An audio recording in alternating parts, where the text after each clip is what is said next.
Well, good afternoon, everyone. My name is Emmanuel Geoffrey. I'm the head of the division at the European External Action Service dealing with democracy and election observation. And I would like to welcome you today at this panel, which I have the pleasure to moderate. The panel is on follow-up to election observation mission. It's called Beyond the Election Date, Best Practices for Follow-up to Election Observation Missions. As a matter of fact, this lab is an opportunity for us to launch a document that is this one, which is a consolidation of best practices to follow up to recommendations issued by Election Observation Mission. And it has been drafted with the contribution of many different people within the European Union, including the European Commission that has extensively helped us and contributed to this work, but also the European Parliament that has been extremely helpful and provide a lot of input, but also external partners. And I see in the room many of the colleagues and people that have helped us in producing this document. And we would like to take this opportunity of the launching of this set of best practices to have a discussion on the role of follow-up to election observation missions to consolidate democracy in the countries where we work. And for this, we have a panel here with colleagues that have been working on election observation. I'd like to introduce you the member of the panel, and I will start with Christian Leffler, who is my boss. So I have to be extremely careful. And it's difficult to present. Christian currently is the Deputy Secretary General of the European External Action Service for economic and global issues. So he has a very wide portfolio, but within that portfolio he's also responsible for democracy, human rights, and election observation. And he's bringing to this job his long experience in the Swedish Foreign Service and 20 years experience, more than 20 years experience in the EU institutions in very many senior positions, including Deputy Director General for DG DEFCO, Managing Director for the Americas in the EAS, and position in cabinets of Commissioner Patten and Commissioner Wallström. And to my right, I have the pleasure to introduce you Renate Weber, that started in her native Romania as a civil society activist promoting human rights.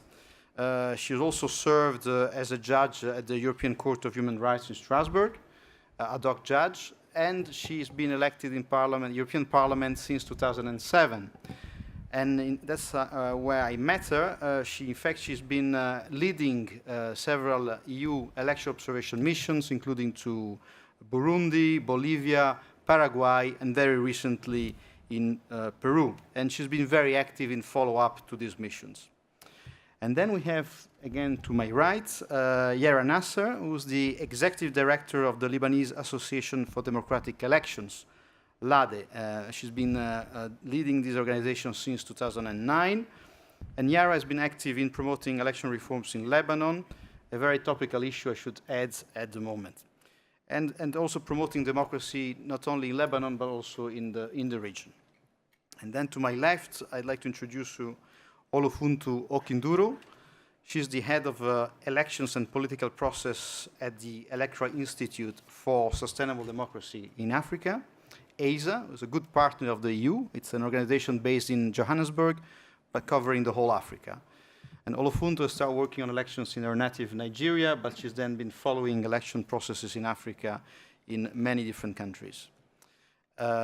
Before we start the discussions, I would like to ask you for 3 minutes to show you a video that we prepared, where you will see chief observers. Elections are always a...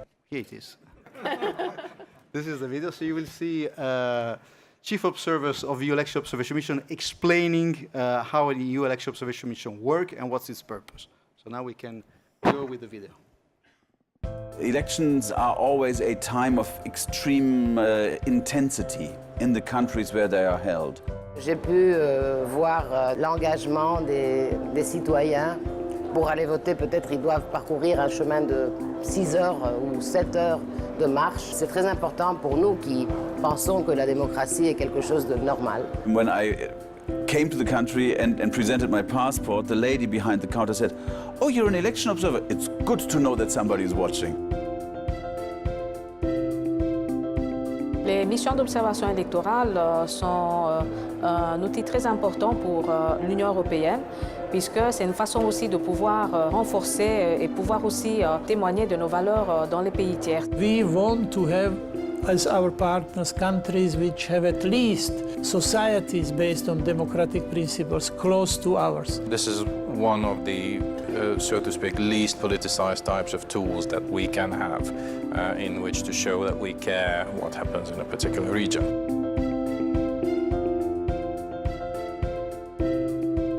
We are there to observe the elections. We do not interfere in elections.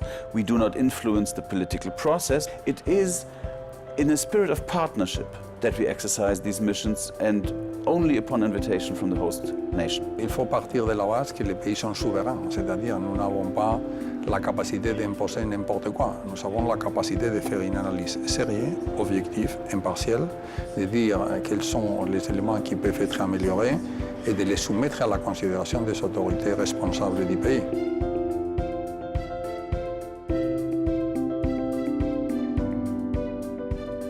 Election observation is not just about election day. On the contrary, over the last 10 years, we have developed a methodology that really looks at what we call the electoral cycle. It starts with the registration of voters and ends with dispute resolution. So the mission takes up to half a year sometimes. Nous respectons bien sûr toutes les normes internationales sur les missions électorales, mais l'Union européenne a son code de conduite très strict. We have statistical tools that we use. We look at the media exposure of the various political contestants. It's really a mix of things that informs us, and we compare it to the international conventions that the particular country has signed up to, and the electoral obligations, the rules that the country itself has said it will follow.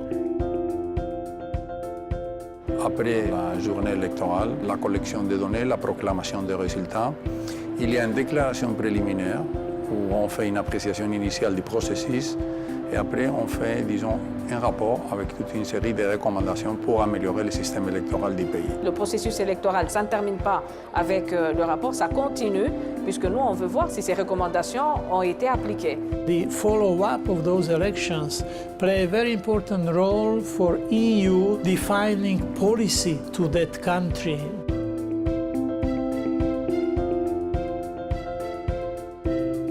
Le travail sur le terrain, l'indépendance, la capacité de voir le pays dans tout son contexte, tout cela est déjà une marque de l'Union européenne qui est très reconnue. In fact, the presence of international observers actually signals to the voters that we are there, we are observing, therefore, if there are irregularities, these are going to be mentioned. It makes it easier on the losing side to accept the result, and it makes it easier in the population to really think of the process as something that's good and valuable. I believe that's an important contribution that we can make.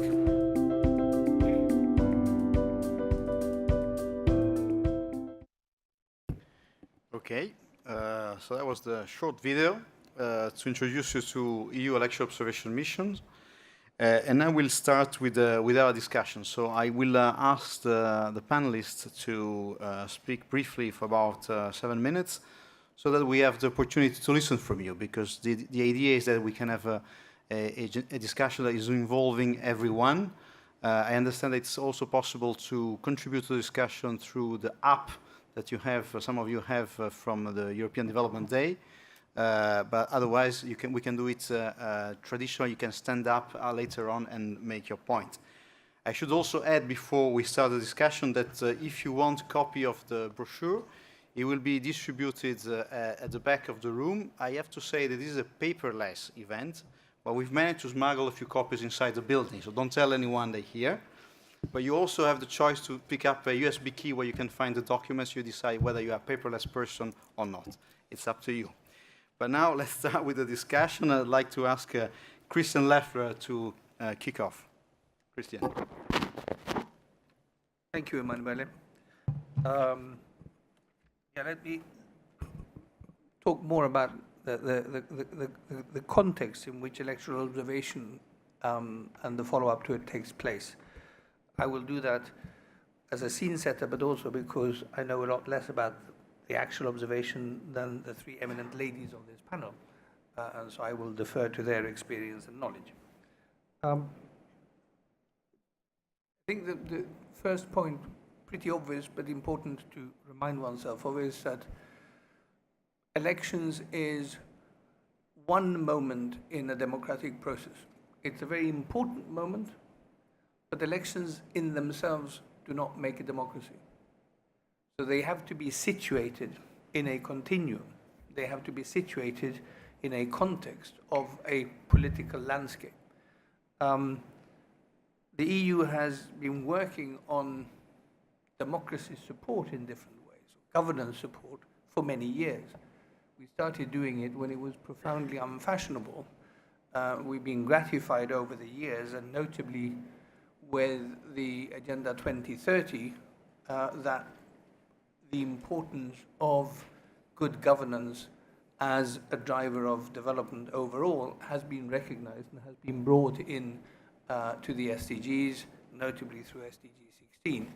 We now have a stronger global platform on which to pursue this work.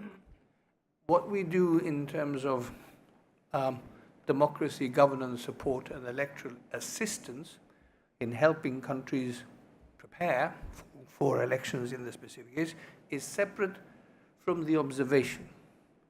The observation is not assistance in that sense. Observation is there to follow, to accompany, and to come up with respectful suggestions, recommendations, thank you, for the furtherance of the evolution of democratic structures, governance structures in the countries concerned. This has developed over the years. We started doing it in the early mid-1990s, but more as a band of enthusiastic ad hoc amateurs. After about 5-6 years, we saw there was a demand. This was then structured, it was better organized. A methodology was developed, or the beginnings of a methodology, which was then agreed in 2000. Since then, there have been almost 140 electoral observation missions taking place around the world at the invitation of partner countries. Over time, the full-scale observation missions have also been complemented by much smaller electoral expert missions, where either conditions are not appropriate for a full-scale mission, or where our resources are too stretched and we can't do it, or the time doesn't allow it. And more importantly, in a sense, for this session, and for our long-term work, since 2011, we've also started with electoral follow-up missions to allow the chief observer to go back after a certain time lapse to follow up with all the stakeholders in the countries to see, are the recommendations relevant? Have they attracted interest? Have they got traction? How can that process be taken forward? Taking that forward is also something which is then done with a very active involvement of our delegations on the spot. They are the ones who can, together with other partners, and of course together with the parliamentarians, the political parties, the civil society, and the national authorities of the countries concerned, look at how we can integrate some of the recommendations into the cooperation that we have with the countries, if there is a need for technical support, for exchange of experiences, and the likes. That is our way of trying to link the observation and the moment of elections to a longer process, to make sure that the observation mission finds its place in that continuum, which is the necessary reflection of, let's say, a healthy and dynamic political culture, which will allow gradually structures to be refined and reformed. We don't come with a European model, because there isn't one. That's one thing one learns very quickly working for the European Union, that we have at least 28 models, usually more, and we're quite happy contradicting some of the models we have too, or challenging them and seeing whether we can find new ways. So it's very important, and I'm sure we will hear more about that, to see how we can adapt the methodology in every individual case to the specific circumstances. Where in its political life is a country? How do these elections fit into the overall political, socio-economic, possibly pre- or post-conflictual situation? And how can they be most useful in accompanying, consolidating, supporting, giving confidence to a process and giving confidence to the follow-up, so that next time around the process will be more representative, more effective for the long-term development of the country. That's the idea a little bit also behind the brochure. Just to finish on that we try to highlight a few successful examples where we believe there has been good take-up. So the recommendations obviously hit the right note, found their place in a national context, and were then taken forward by the national actors. How is that done? How do we achieve that ownership? How do we ensure that we are sufficiently country sensitive, context sensitive? And how do we work with other organizations, civil society organizations, national ones and international ones? We have a lot of cooperation with the OIDHR in Europe, with the United Nations, with the Organization of American States, and increasingly also with the African Union and a number of other regional organizations. But those are our key partners. This is not something we can do or we want to do on our own. We want always to see how can we link up with those with better knowledge and greater stakes in the specific processes. I'll stop there. Thank you, Christian. I think you set the stage very well, making a distinction between observation and what comes afterwards, but also link. That observation is not an end in itself, but is there to set up emotional process that is completely coherent with the overall agenda of the EU and the overall international agenda, mentioning the SDGs in particular. And on this, perhaps I would turn then to Renate, that will bring us not only the perspective of an elected person, but also the perspective of someone who has been going through election observation as a leader, and also through a number of follow-up activity. Renate. Thank you very much, and thank you very much for inviting me to this panel. I think in a nutshell, I can say I really like very much election observation missions, because I have noticed during the years that also the European citizens in general, they do like such missions. They never question, at least in my experience, why the EU is spending money on these missions. Our citizens understand that it is important for the European Union to have reliable partners, to have democratic partners. And elections, of course, are part of this democracy building in a country. Where the European Union, what it can do is, of course, to accompany the country in this process. So I was very pleased a few years ago when I also noticed that there is a genuine intention now to work on the follow-up missions, because once elections are done, you issue a report. If you come back into a country 4 years or 5 years later, I don't think this is enough. And of course, it is important to see what can be done in a country, because the truth is when we issue a number of recommendations by the end of our missions, we don't touch only the electoral aspects, or touching the electoral aspects, of course, touches upon institution building in a democratic environment, strengthening the parties as institutions, trying to clear and make transparent the financing of the political parties, of electoral campaigns, of candidates.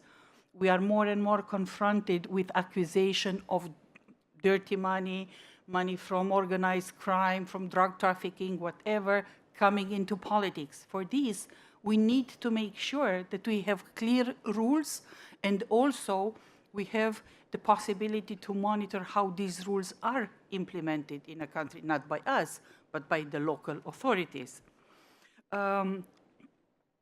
It's very much also about strengthening the functioning of parliaments, strengthening the functioning of our local partners which are always from the civil society or of the media. And I really have some very beautiful memories in this respect from various countries. I would never think to go back to a country in a follow-up mission and not to meet people from the civil society or people from the media. They are the ones who come and tell us where we should maybe look closer or focus on this. What is important at the same time is to go with follow-up missions in countries which are genuinely ready to embark upon a reform, to follow up the recommendations and to work with us. May I give also the negative examples? When we had, for example, the idea of a follow-up mission in Bolivia, where I was the head of mission twice, and at that time, the European Union was loved because we helped them a lot in a very critical moment. But when it was about a follow-up, I said, okay, that's not going to work as I would love to. And unfortunately, I was right. But then, for example, in Paraguay, there was a lot of expectations also from the country, from the society. Okay, I still hope that we will have a role to play there. It's also important to see how we come in terms of electoral years when parties are more interested about their own survival and political participation. But nevertheless, I think this is, for example, a country where our follow-up mission was a good one. We still need to build on that one. I recently came back from Peru. When I say recently, it's last week. Where I was there, not as a follow-up mission with the external service, which I hope will send me to Peru in a follow-up mission, but I was with the European Parliament. Why? Because I was a very good advocate, and I succeeded to convince the European Parliament to consider Peru as a close partner and to have a specific program between the European Parliament and the Peruvian Congress. That is very important because once you start to work with people more closely, once they see various realities in the European Union, even those who are more reluctant at the beginning, they really change their mind. It is important, for example, to work with parliamentarians of a certain age, what we call the young leaders, of less than 40. This is the custom in the European Parliament. Or with the women caucuses, because the gender approach is very important.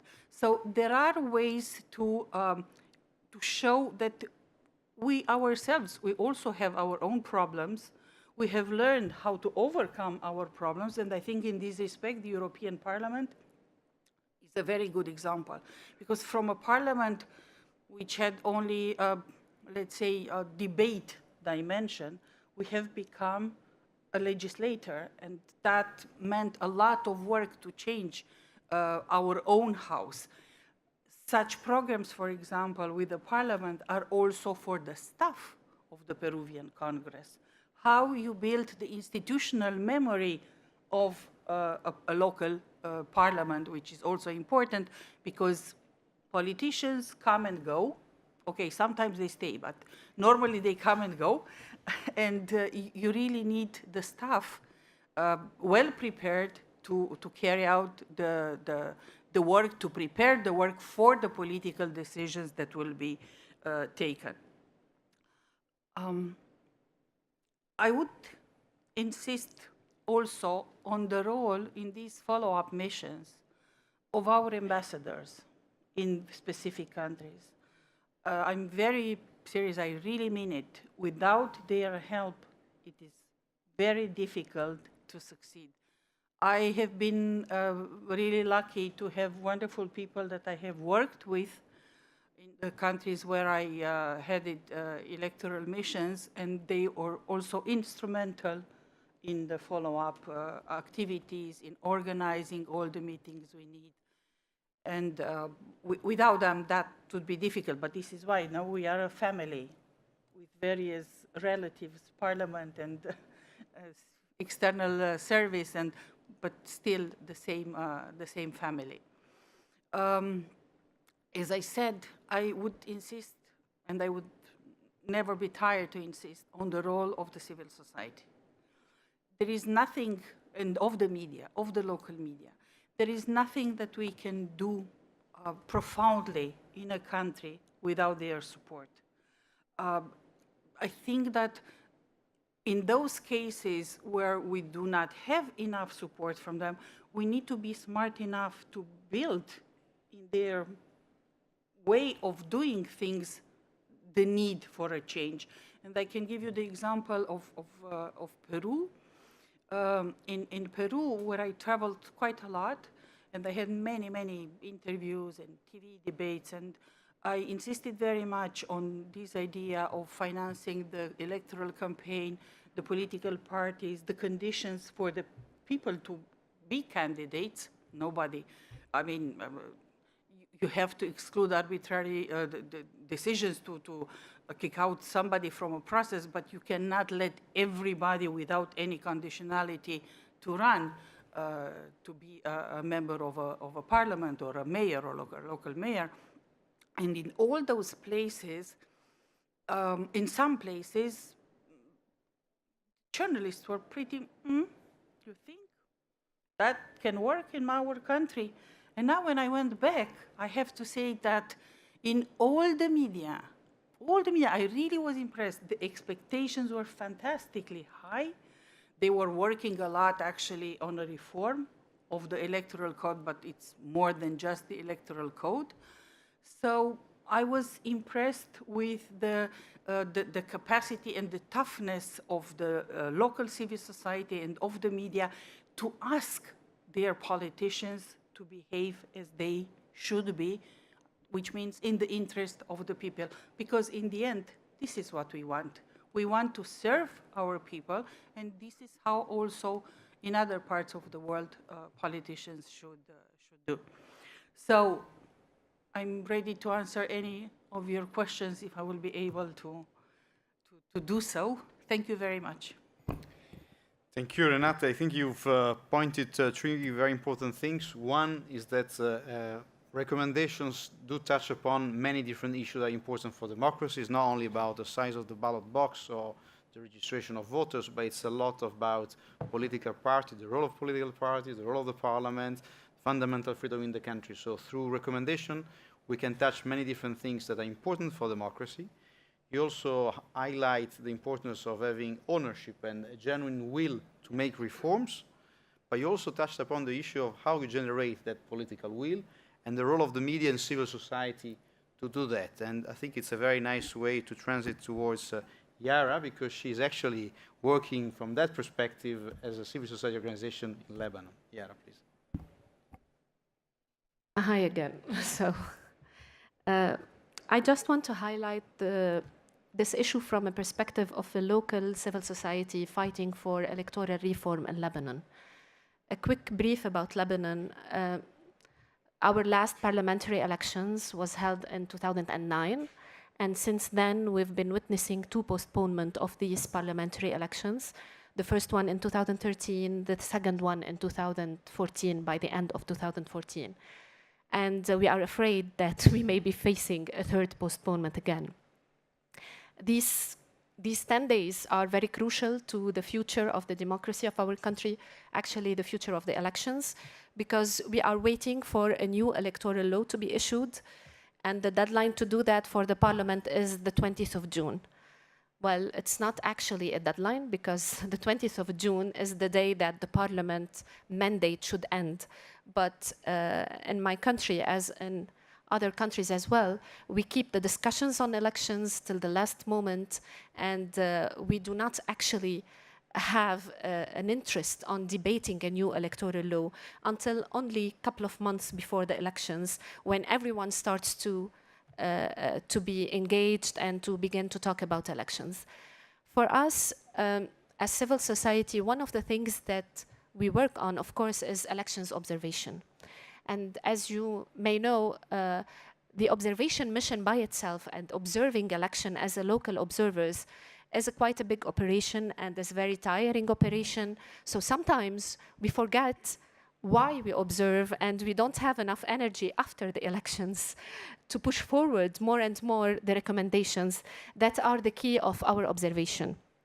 But the main challenge we face, regardless of the most creative tools that we try to use after the elections, is to raise the interest of the people to push with us towards electoral reform. What we actually did previously, after the 2009 elections, we did workshops with all the interested stakeholders to discuss the recommendations with them. We did a very big public event, a media event, to discuss and to explain our recommendation to the general public. And then we began a very big campaign towards electoral reform.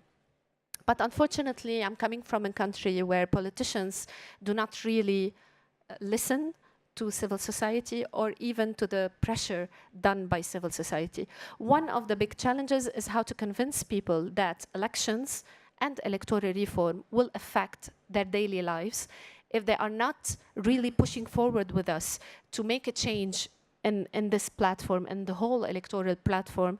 This will make their daily lives hard in the future, because they will not be able to hold their elected people accountable, because if the electoral law is bad, or if there's no elections, as the case in my country, then they cannot hold the elected MPs accountable. So this is one of the challenges that we usually face. But I believe also that with all the efforts that we did throughout the years, with massive media campaigns that was partially supported by the EU throughout these 3 years, through activism and pressure from civil society activists on the ground, by demonstrating and by raising awareness and by talking even door to door sometimes to people and by engaging with them in all over the places, this created an atmosphere to have local elections happening in 2016. And for us, this was an achievement after the first and second postponement of the general elections, because one of the excuses of the parliamentarians in Lebanon to postpone was, first, the security reasons. That's for us was not actually good reasons at that time to postpone elections, but other things as well. But by having these municipal elections happening in 2016, this pushed forward the parliamentary elections to be able to make it happen hopefully very soon. So follow-up missions, I insist on this idea again, by the EU is important. The recommendations that were issued by the EU in 2009 really helped us as a civil society NGO to put forward our agenda, because for some politicians, hearing these recommendations coming from the EU help us put more pressure on them and convince them more of the need to put these reforms into actually a change in the legal framework or in the implementation, and give more credibility to the process when it's also observed by international community. at the end, I have only one question, perhaps for the panelists. A few people in my country asked me to ask these questions.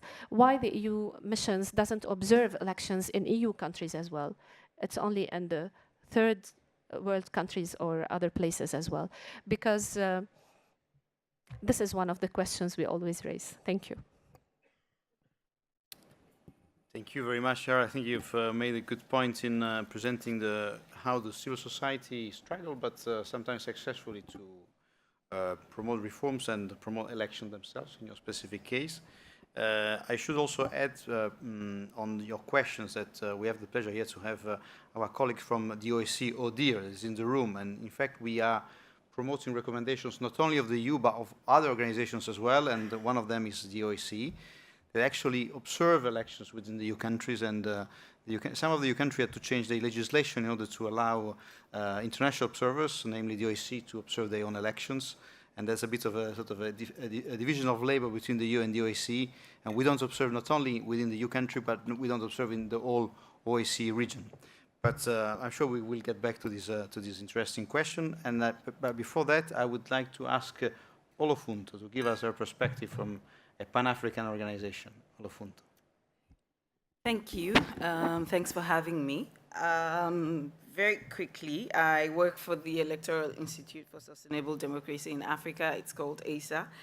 And we work on elections across the continent. We provide support to civil society groups in selected countries. And we also have partnerships with the AU and regional economic communities across Africa, specifically supporting them in the area of election observation. So for us, this is quite an important topic, and I'd like to thank the EU for providing this tool, because for us, it's actually a very useful tool for promoting the work that regional organizations do within the continent on follow-up. Very quickly, what's really the relevance of this whole talk on follow-up? When I used to work for a civil society organization in Nigeria, my impression about international observers at the time was, oh, these are people we see every 4 years, or say every 3 years. They will soon be back and they'll be asking us the exact same questions. So, but that certainly has changed. And the other side of that impression was, how do they write their recommendations? Do they even know what they're saying about my country? How did they come about that? And that, for me, is the relevance of the work being done on follow-up, because these international organizations are able to come back, they're able to have conversations with civil society groups, electoral commissions, parliamentarians, on the recommendations. When you read something on paper, it's one thing, but when you're able to have a very clear discussion about it, and you're able to understand what's the rationale behind this, when you're also able to get comparative views on some of those recommendations. So it's easy for you to say, oh, the electoral system is challenging. But when you're able to hear that, yes, there's a challenge in X, Y, and Z other countries, and this is how they've handled it, then it makes you also begin to think differently about that recommendation. And for me, that's the value of the work international observers do on follow-up. The other side of it is that follow-up also provides that bridge between election assessment and electoral support. Election assessment, I mean, it's there, and a lot of people would ask the question, what's the value of it? So you write these reports every 4 years, so what? And follow-up provides that bridge where you're able to go back and talk to the different stakeholders that you've targeted your recommendations to, and you're able to ask them, what do you think about this? What would be your challenge being able to implement these recommendations? And you're able to actually develop clear programs that assist these institutions. And for us as ISA, that's the value we see in doing follow-up. In the countries where we observe elections, I mean, for us, we've been involved in follow-up. I'd say we adopted it, you know, like formally to say whatever happens when an ISA mission is developed, there must be a follow-up aspect to it. I think we did that just about 2 or 3 years ago. But we've always done follow-up in some other way, you know, where we would always say, okay, we can go back and we can look at what civil society can do. We are a civil society organization, so we don't have the political clout that the intergovernmental institutions have. So for us, in that case, civil society and in some cases the Electoral Commission are our entry points into the different countries. And when we go back, we actually aim to ask ourselves, how can we assist civil society to promote reforms and also to carry on programs that would improve the electoral process going forward. So for us, national ownership is actually a key word because we understand that reforms cannot be driven from the outside. Reforms certainly need to be driven from the inside. There's the need for the political buy-in. And we recognize that, of course, as an NGO coming from the outside, there's a limit to how much political influence we can have. So for us, we focus on civil society groups. And in terms of how we do it, we have like post-election reviews. And for us, we view post-election reviews as also a way of promoting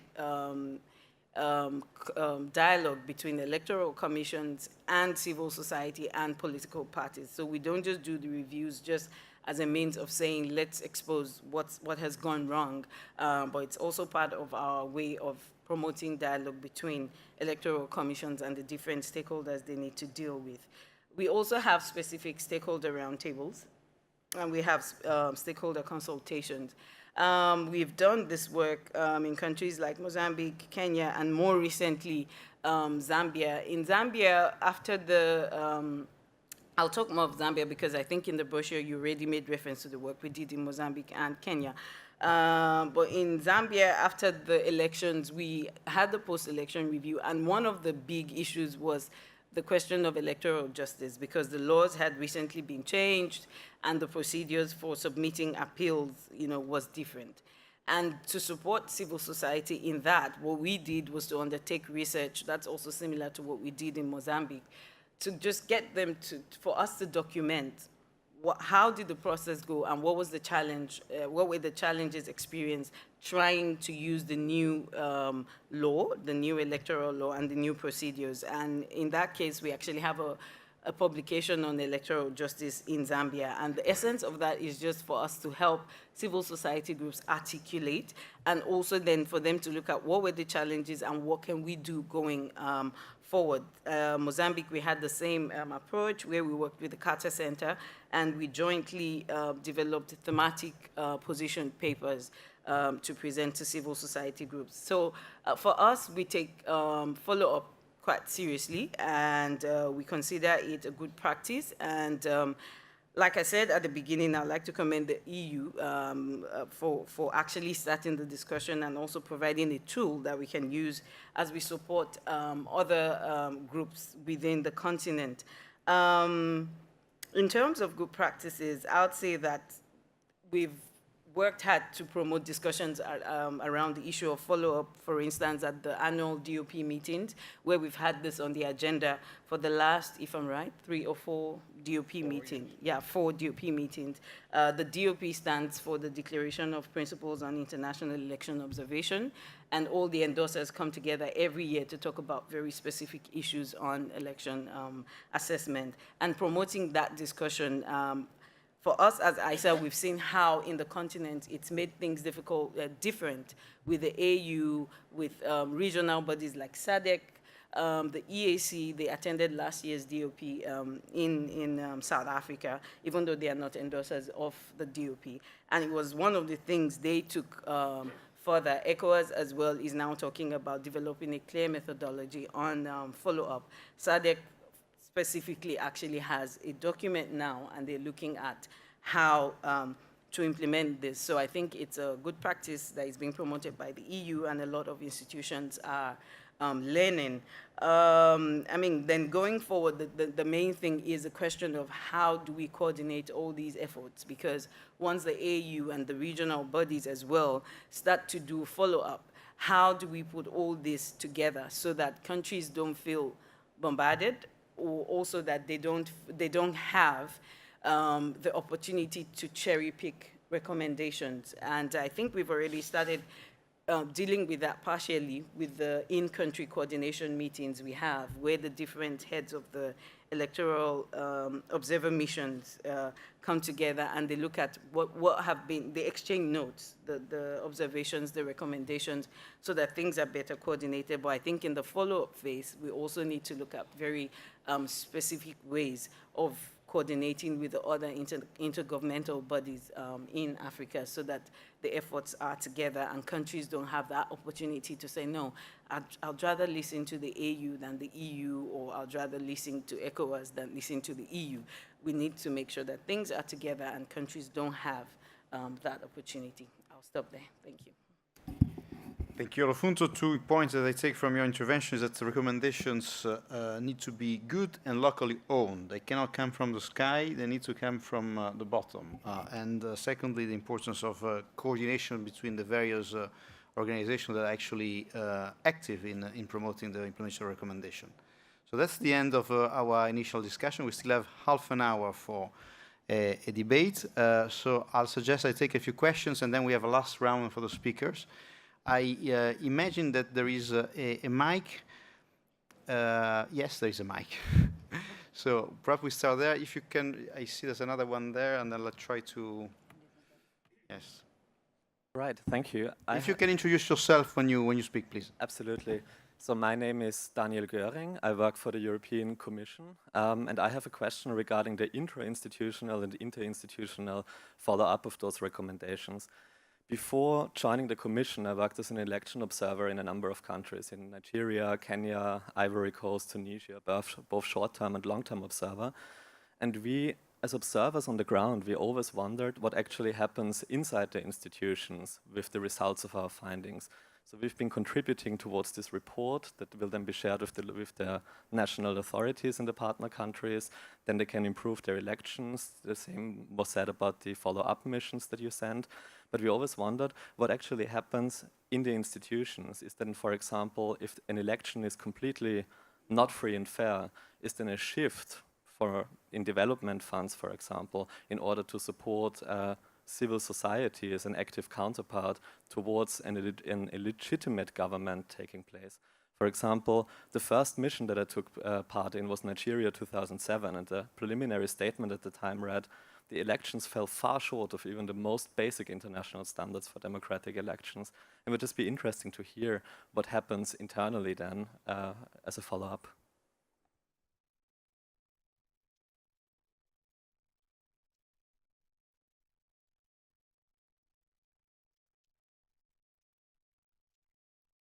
Thank you. I'm Ziad Abdel Samad from ANND, the Arab NGO Network for Development. Actually, you raised a question, and I wanted to follow on the question.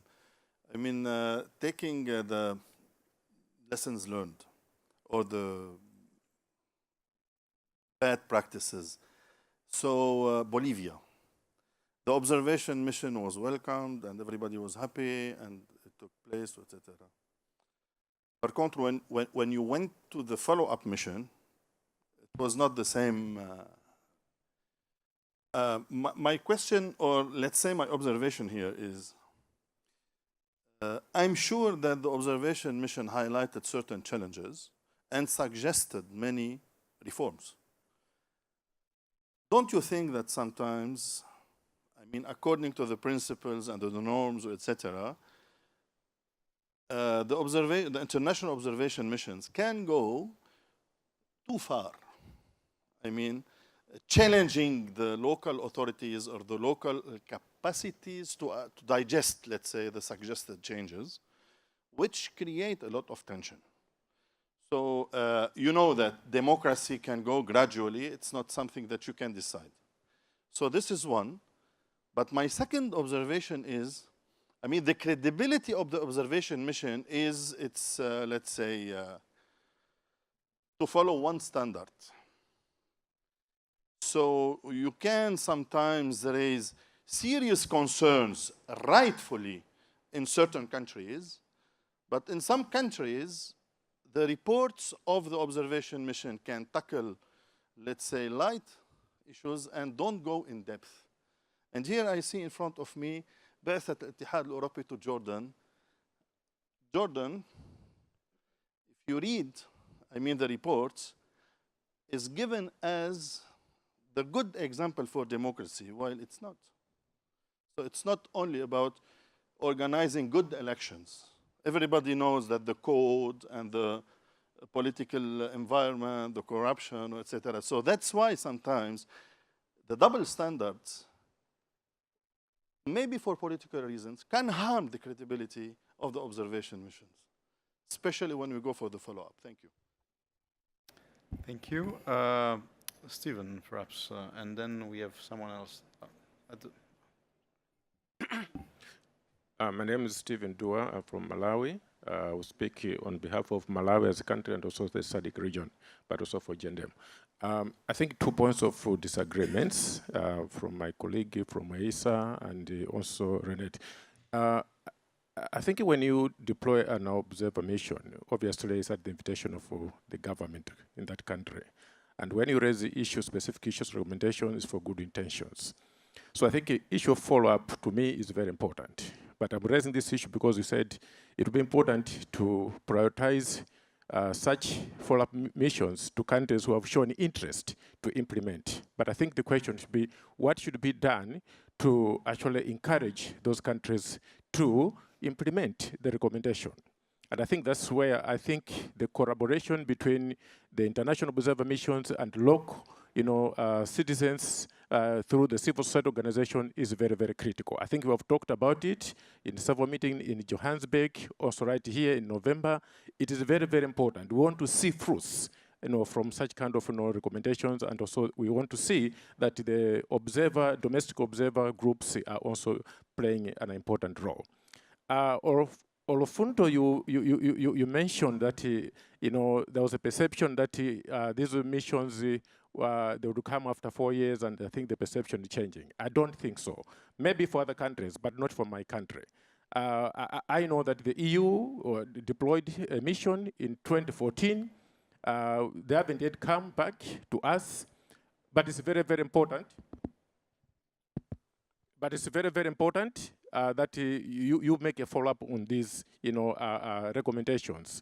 I think my colleague from Lebanon rightly put it that when you come, institutions like EU, we issue a statement. Countries in Africa, for example, tend to be, obliged to, respond or implement those recommendations as opposed to recommendations that will come from domestic observers. So it's very, very important that you make follow-up meetings until such a time that you think you can transfer that to local organizations. So I want just to stress that that perception has not changed. We still need to work on that one. So indeed, issue of collaboration is very, very important.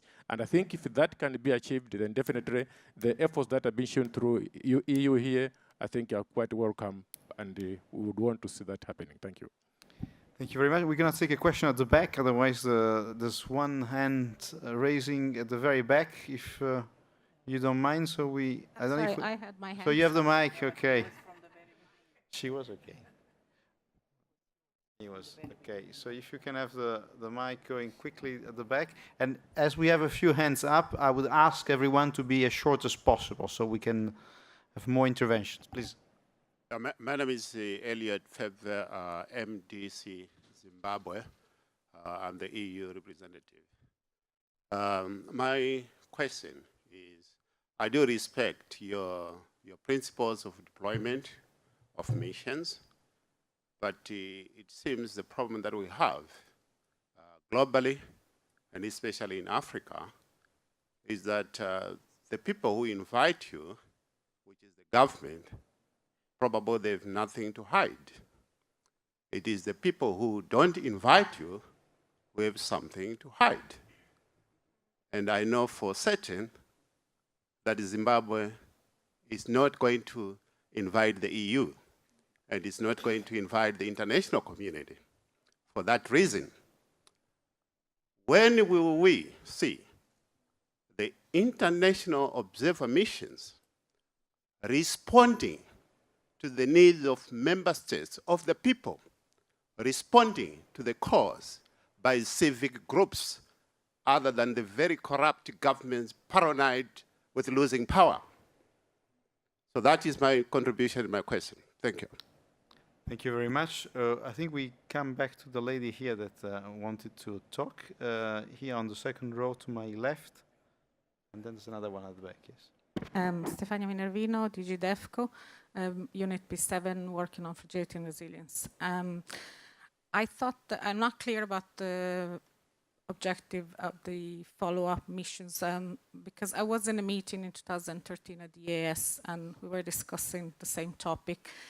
And basically what we were discussing is how do we link the recommendations of the election observation mission with development interventions, how they're linked.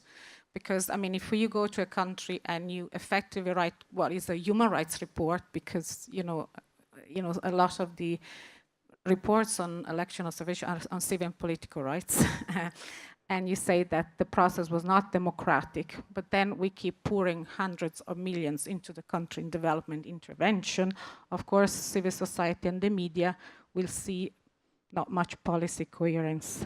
So are we, I don't know, are there mechanisms by which are we linking the two phases of our work? And very quickly, I would say, as a citizen of Italy, I would very welcome an ICC mission to observe election. Actually, I can invite you to my house to show you the voting by post in Italy, which is highly irregular. I work as a short-term observer 6 times, and I would say it would never be allowed in any other country in the world. Thank you. Now we have at the back another hands. My name is Narod. I'm just an intern at the European Commission. I also happen to be a Lebanese citizen who's been living in Europe for the past 3 years. And as crazy as it sounds, I plan to return back to Beirut very soon for good. And my question, as delusional as it sounds, what can we as in civil society do to change the situation, or if there's anything we can do to influence positively? Thank you. Thank you. And I'd like to pass the mic now to the right here of the room. Does someone wanted to die? And then we have another person on the first row. Thank you. Good afternoon. My name is Olga Ivazovska. I'm from Ukraine. I'm the head of Civil Network Operates, All Ukrainian NGO, and we are working closely with observation, local mission, and legislation. So my question is about follow-up, and I think that one of the objectives of it must be results of investigations of those cases which were opened during elections, about violations, of course. For example, my organization prepared 2 reports, and it was a big research after 2014 when we had parliamentary elections, and after 2015 when we had local elections. And the results of the reports was not only research, but we had 400% more results in our court about these criminal cases, because it was under monitoring of civil society, and of course it will, if it will be a part of the global monitoring or observation from OECD or DEAR mission or EU mission, for example, it will be very useful. It's like a proposal, not a question. My question is about packages, because any negotiations will be more successful if you have not only follow-up or reports, but some proposals for countries. And I think that our story about visa liberalization regime for Ukraine and about association agreement was very successful, because if EU included some reforms into agenda for results in some process, it will be successful, or it has enough opportunity to be successful. It's about some reforms in anti-corruption bloc, it's about some reform in political area, and so on and so forth. So that's why it's a question and proposal at the same time, because we have such experience. Do not be so shy to include your reports and proposals as EU mission into one package with development support or technical support for the country. It's a good key for active civil society on the local level, because it's our like a good I don't know how is it English, good steps or good negotiation with our governments if you have such in paper with the sign of European Commission or EU or someone else. Thank you. Perhaps we can continue here in the front row. Thomas, please. Yes. I'm Jose Thompson. I'm with the Center for Electoral Assistance and Promotion, Latin America. And in fact, I think that in Latin America, we have become obsessed with observation. My institution has participated or conducted over 260 observation missions in that region. And I wanted to share something that may be viewed as a good practice or not, but is totally different, that happened recently in Ecuador. And it was by the local electoral institution in an exercise that they called accountability, in the sense of gathering together the recommendations and findings of the different observation missions in the past, and to come up with a list of actions taken by the electoral institution to comply with those. I think I've never heard of something like that. And I think it also shows the importance of coordinating with different observation institutions. I mean, the Carter Center or the Organization for American States and so on. Because I think the more you coordinate your efforts, the less it sounds or it's viewed as a unilateral effort by the European Union to impose, certain standards on the countries. And the more I see that coordination efforts taking place, the more I find that they are common in the sense of the content and the recommendations that are proposed. Just a quick comment. Thank you very much. We have another question in front, and then another one at the back. I'm Sarwar Bari from Pakistan, representing Free and Fair Election Network, which had deployed about 40,000 observers in 2013 elections. Based on my experience, I have a recommendation, because what had happened in the past, there appeared to be some disagreement between international observers and the local observers. And since the state-sponsored observations tend to use diplomatic language, and our own state would use that against the local observers or domestic observations because of many reasons. Therefore, I personally think that there is a need to think that if European Union or the State Department is thinking to send observers, it's better to have people coming from the civil society of your countries, because then civil society can, along with the domestic observer groups, can do it together instead of having two different opinions. The second issue which I would like to highlight here is the pre and post election role. I think as far as the acknowledgement of the importance of the post-election observation or follow-up is concerned, it's great. But still, I think there are areas like the delimitation or electoral roll. There's very little money available to observe these very important processes, and very little money is being allocated for that. And therefore, I would like to suggest that there is a need to audit the electoral roll preparation and also delimitation, which is very important area. As we know that wealth has the tendency to cheat and oppress, and when wealth and power join hands, it is often disastrous. We have experience of Italy in the past, and what is happening in the state is in front of us. In our countries, particularly, wealth and power comes together. And as a result of that, our governments, particularly the Pakistani government, has now, and our parliament, has coming up with reforms which are in fact amendments in the current law. There are no reforms. Like I can give example here that since 1997, the concentration of few families has increased as far as political power is concerned. Now, our Prime Minister has at least 10 family members in various assemblies, National Assembly, Senate, and the provincial assemblies. This was not the case before.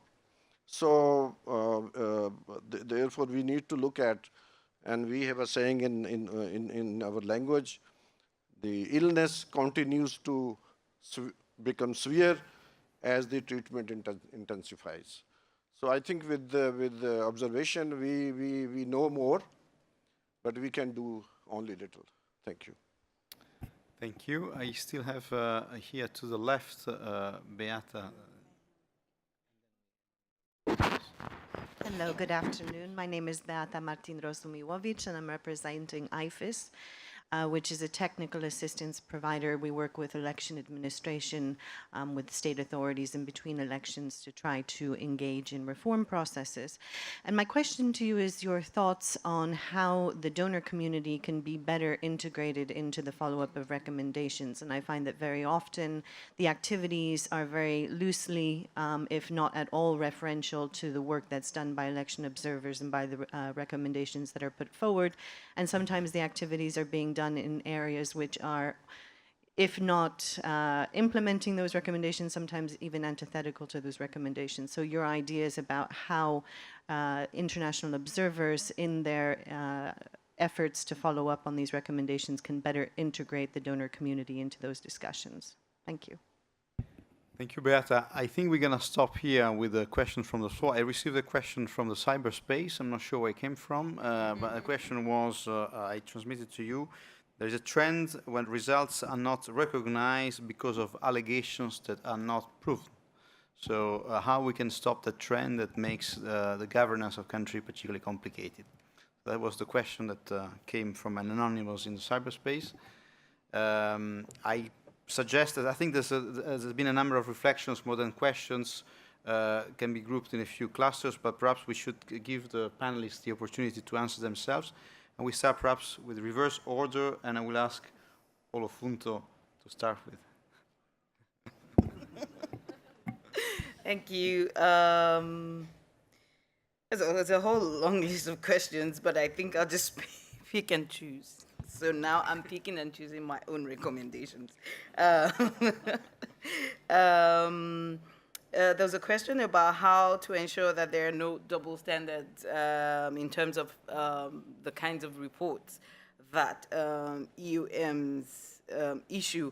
Of course, that I think has a lot to do with training procedures and of trying to get the different experts that work on the different missions to understand the international standards and to apply them the same way across board. Of course, it's difficult to ensure that, but I believe, well, from our side, we have like the internal process where we check that it reflects the thoughts or the opinions of the institution as much as we think the experts on the field have that. There's a quality control side where we also look at reports to ensure that we don't contradict ourselves when we send out these reports. The other question I'd like to answer, Steve put one directly to me about the fact that it's not a changing perception. In Malawi, funny enough, Malawi is was actually the first EU follow-up mission. That's where I ever heard of the word follow-up. And I actually have that report, and for us, it actually set a precedent for us to look at how can this be done better. I don't know about the post-2014 election, but Malawi does have records of that. But I'm not going to speak only for the EU. Even the AU now has a clear methodology where they return to countries and present their reports and have stakeholder roundtables to know, especially with electoral commissions, what can be done. And at the regional level, SADC, for instance, the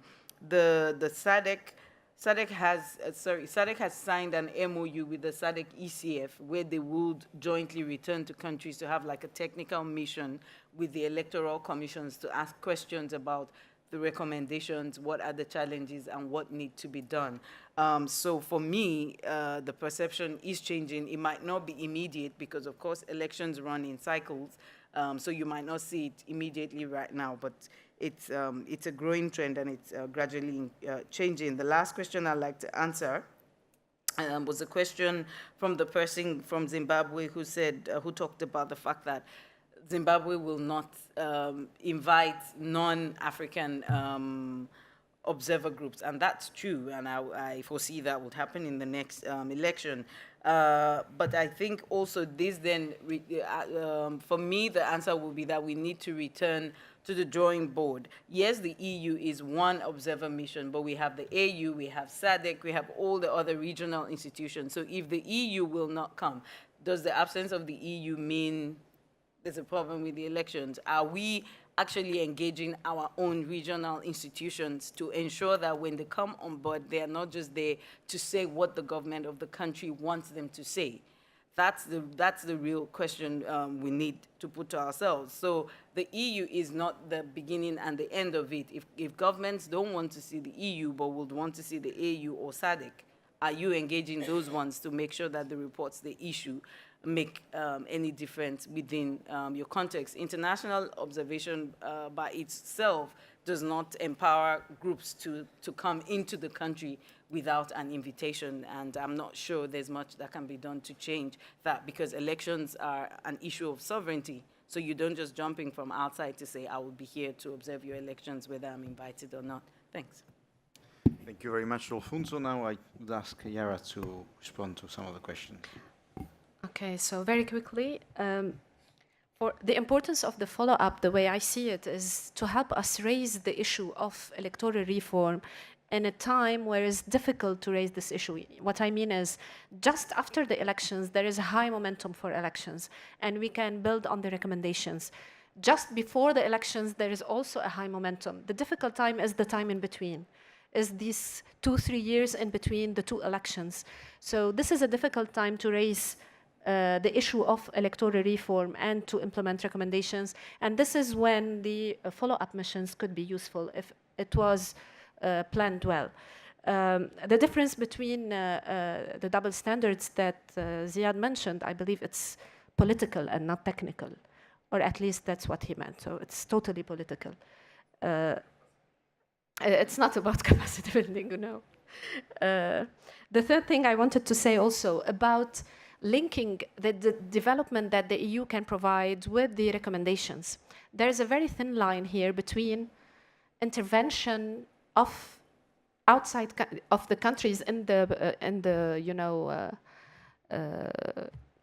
So we need to take into consideration what we are asking from the international community, because there is this thin line. If we ask them more to link the development with recommendations or other things, that could be seen as intervention in our internal affairs.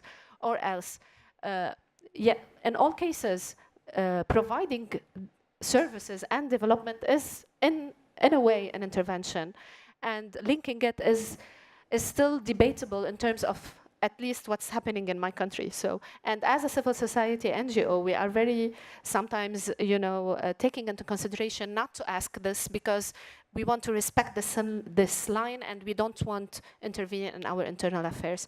The last thing I want to say to the Lebanese citizen present here also, please, when you're back to Lebanon, and please come back to Lebanon, and when you're there, please come to LADE. You can find us at lade.org.lb. We can make a difference. We need, a difference will not happen very quickly. It's not we do something today and we see a quick difference tomorrow. We need to have enough patience to build on what we do, and we can reach something at the end. Thank you. Thank you. I think we are very close to the closing, so we need to speed up. I'll ask to Renate to take the floor and then followed by Christian. Yes, thank you. Well, first of all, I would try to answer your question, why we don't have election observation mission within the European Union. Well, I think that probably because it's part of the external policy of the European Union, this may be one answer. Politically, I would answer differently. And I would say that within the European Union, the member states, regardless of some shortcomings that happens in your country, it happens in my country, and we had, when we were already a member of the European Union, we had the OSCE actually monitoring the elections in Romania.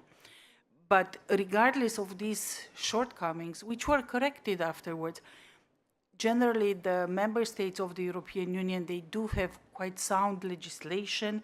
They do have institutions, the check and balances in the countries, they function, the judiciary system functions, and we also have an institution which is of a certain importance for us, of reference, it's the Venice Commission, the Commission of the Council of Europe for Democracy Through Law.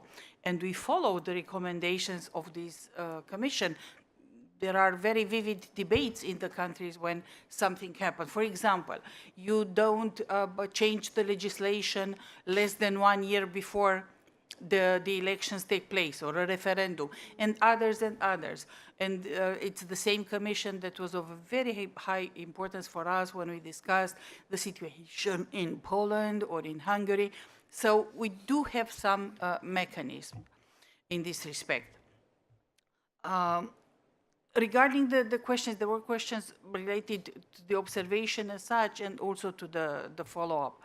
Well, first of all, I would like to say that when it's about observation missions during the elections, before the elections and during the elections, we always cooperate with other local and regional missions. It's a very close cooperation, in fact, because if there are several voices that notice the same problems, that of course these legitimize better your recommendations. At the same time, for a follow-up mission, for example, to be successful, in my opinion, and generally follow-up missions means what? The electoral reform that is in the recommendations. It's more than just the electoral reform, but that is the purpose of the follow-up mission. But you cannot, that's my opinion, try to do such a thing if you don't have at least some key partners in a country. And of course, among those key partners are the electoral bodies. If you don't have commissions, tribunals, doesn't matter how they are called, you cannot do anything. You go in a country because you are invited, but that doesn't mean that you have access to everything. My experience in Burundi was that we were invited and the Electoral Commission did not let us to touch almost anything. So, okay, that means that maybe, I have no idea, but maybe you have something to hide.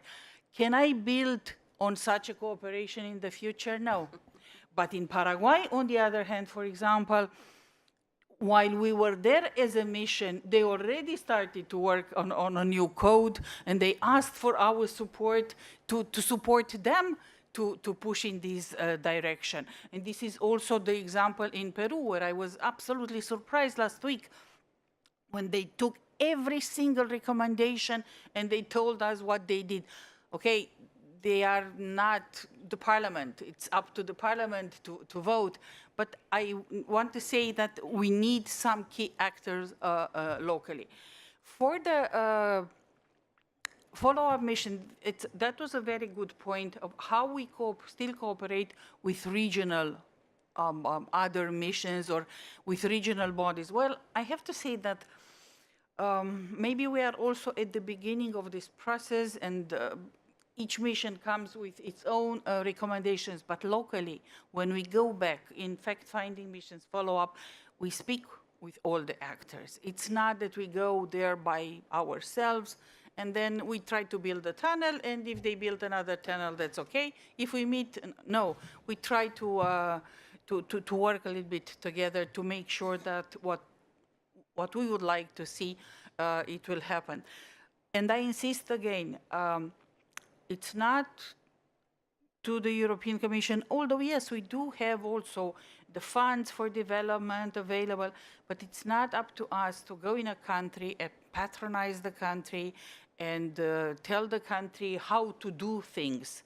Every time when I was asked about a model for elections, my answer was, the model is the one that in the end reflects the will of the people. That's the functional one. This is what we want. So we really have to be also very careful. It's better to engage the authorities and the societies to support us and to try to work together instead of going there and telling you have to do this and this, and it doesn't work this way at all. Because what? Because like in Ecuador, for example, where they didn't like that much the recommendations, they were very good recommendations. They did not invite us in the end. So, and there is nothing else you can do. Thank you. Thank you, Renate. Christian, last word. Okay. Yeah, I think we're already over time, so I'll try to be very short. Rather than looking to individual questions, I've tried to, if I can sum up in 3 words, and then, well, 3 concepts, which would be continuity, ownership, and partnership. Continuity, I'll come back to what I said in my introduction. Elections is part of a process, so it's part of a much broader continuum. And the elections themselves represent the continuum. That's why in the EU methodology, the observation is much more than just around the moment of the election. It starts way upstream with the registration process and other elements and goes all the way downstream through the validation, through the possible appeals, and so on, in order to make sure that we don't succumb to what I would call electoral tourism, where a band of jolly internationals fly in and go and look at, do people drop their ballot properly into the box? I mean, that's useless. That's completely useless. Still happens, and it's still useless. But having that continuum on which you can then build recommendations. Somebody asked, how are recommendations formulated? That's why the missions are made up by what I would call practitioners, not bureaucrats like myself. They are either political practitioners, like Renata, or they are people who have worked and are working on electoral matters in their countries or in other countries, but who know the processes, who know the different aspects and the different parts in that process. They can then build in dialogue between themselves and in dialogue with the national interlocutors, stakeholders, actors, a set of recommendations which hopefully are formulated in a way that is appropriate to that country. That leads me to the ownership. As Renata said, and it's pretty obvious, it will only be sustainable, to use a popular catchword these days, if there is local ownership. If the country, the actors in the country recognize themselves in the recommendations and are ready to take the process forward. The problem is, of course, sometimes some actors do and others don't. And then one has to see how can we work on that. That's where the follow-up missions come in. That's where the dialogue managed by our delegations come into play too. That's where we can come in and see, can we work on different aspects to give a little bit of help, to give some technical advice, to share best practices, whatever it takes. And we do that in different ways, in different contexts. Does that sometimes involve double standards? My answer would be, heck, yes. Double standards, triple, quadruple, because it has to be country-specific. It has to look at the situation. We're not going to be able to do elections the same way in every country. We don't do them the same way in Europe, so why should we be able to do it the same way elsewhere? There are some countries that ask us to come and do monitoring, observation, when they come out of a conflict. short or long. But in that fragile, fractious society, it will be very different from when we do it for the third or fourth time in Peru, for example. But I mean, the contexts are different, and we have to build that in. We have to also tailor expectations to those different situations. Sometimes, otherwise, we will overplay, and the recommendations will not be relevant. Sometimes we may underplay, be too timid, and people will be disappointed. That's also part of that local ownership. That's where going beyond the national authorities or the national elected bodies is really important, because this is ultimately about building trust between the governed, the people, the society, and the authorities in the broad sense, not just those in power, but those who form the political body of the country. Therefore, last words, partnership. We do this in partnership with the countries and with other organizations.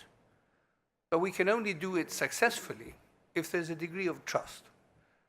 Obviously, with the key actors on the authorities side in the national parliaments, the political parties and so on, who are the key actors in the political process, but also in the broader body politic and in the broader society. There has to be a degree of recognition and trust that this is a useful exercise. That's why partnership with domestic observers and domestic organizations involved is really important during the electoral observation and in the follow-up phase, to make sure that there is continued engagement. And I would fully second your recommendation to our young colleague here that when she returns to the country, contact you, get involved, be there to be part of the follow-up. Part of the follow-up is to keep your thumb on the authorities and say, what are you doing? There was a set of recommendations. Let's talk about them. If you don't think they're appropriate, tell us why. And then let's see what we can find as an appropriate way forward.